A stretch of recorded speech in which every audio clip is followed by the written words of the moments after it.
कि जेन जी ने किया है, मगर जब तफ्तीश हुई, व्हेन इट वाज इन्वेस्टिगेटेड, तो मालूम पड़ा कि जेन जी का नहीं, ये कांग्रेस का ही प्रोटेस्ट था।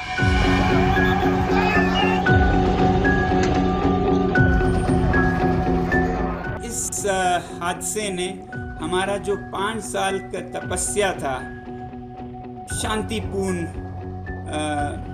पथ का, जिसमें हम एक बार नहीं, 2 बार नहीं, 5वें बार 35 दिन के अनशन पर बैठे थे और पद यात्राएं की थी हिमालय पार करते हुए 1000 किलोमीटर शांति से। तो ये शांति का रास्ता ही भंग हो गया। लद्दाख में भड़की आग पर क्या लिख रहा विदेशी मीडिया? सोनम वांगचुक का अनशन और हिंसा की कैसी रिपोर्टिंग? झड़प और पुलिस की गोली पर क्या छापा? 10 सितंबर को लद्दाख की शांत वादियों में माहौल कुछ और ही था। छठी अनुसूची के तहत संवैधानिक अधिकारों की मांग और लद्दाख को पूर्ण राज्य का दर्जा दिलाने की आवाज अब सिर्फ भाषणों और धरनों तक सीमित नहीं थी। जलवायु कार्यकर्ता सोनम वांगचुक के नेतृत्व में शुरू हुआ शांतिपूर्ण आंदोलन अचानक हिंसा में तब्दील हो गया। पुलिस से लोगों की झड़प हुई। इस झड़प में 4 लोगों की मौत हो गई, वहीं पर 45 से अधिक घायल हो गए। ऐसे में चौतरफा लद्दाख की इस हिंसा की चर्चा तेज है। विदेशी मीडिया भी इस पर बड़ी कवरेज कर रहा है। द संडे गार्डियन लिखता है, लद्दाख विरोध, सोनम वांगचुक की भूख हड़ताल के दौरान लेह में भड़की हिंसा। आप अपनी स्क्रीन पर देख पा रहे होंगे किस तरह से विदेशी मीडिया भी इस मुद्दे को कवर कर रहा है। लद्दाख विरोध के स्वर को सोनम वांगचुक से जोड़कर किस तरह से द संडे गार्डियन प्रस्तुत करता है। इसके बाद बात करते हैं अल जजीरा की। अल जजीरा लिखता है, सबसे खूनी दिन, कैसे जेन जी विरोध की लहर ने भारत के लद्दाख को प्रभावित किया। इसमें 4 लोगों की मौत हो गई। वहीं पर न्यूयॉर्क टाइम्स लिखता है, चीन के साथ भारत की नाजुक सीमा पर गुस्से का एक विस्फोट। जाहिर तौर पर अमूमन शांत सा शांति प्रिय दिखने वाला लद्दाख इस तरह के हिंसा के लिए तैयार नहीं था। लेह में बंद का आह्वान किया गया, जिसमें सैकड़ों लोग सड़कों पर उतरे।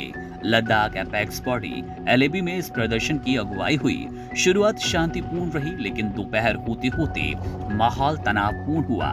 कुछ युवाओं का गुस्सा फूट पड़ा। उन्होंने पुलिस पर पथराव किया।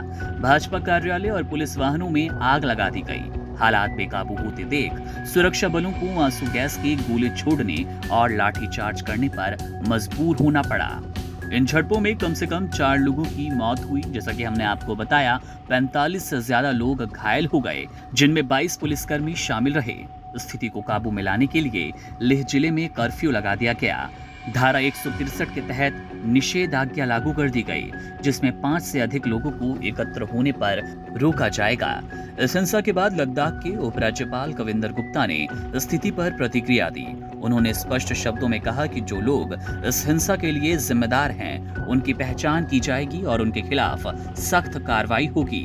उन्होंने कहा कि यह आंदोलन लोकतांत्रिक तरीके से शुरू हुआ था, लेकिन कुछ निहित स्वार्थों ने इसे हिंसा की ओर मोड़ दिया। गुप्ता ने शांति की अपील करते हुए लद्दाख के लोगों को आश्वासन दिया कि उनकी मांगों पर विचार किया जाएगा, लेकिन हिंसा के रास्ते में कोई समाधान नहीं है। उन्होंने मृतकों के परिवार के प्रति संवेदना व्यक्त की और कहा कि प्रशासन किसी भी तरह के नुकसान को रोकने के लिए जरूरी कदम उठाएगा।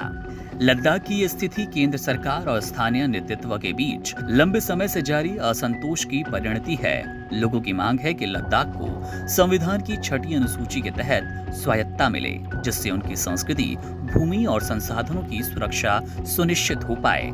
लेकिन अब जब ये आंदोलन हिंसक हो चला है, तो आने वाले दिनों में हालात किस दिशा में जाएंगे, ये कहना मुश्किल सा लग रहा है। Subscribe to One India and never miss an update.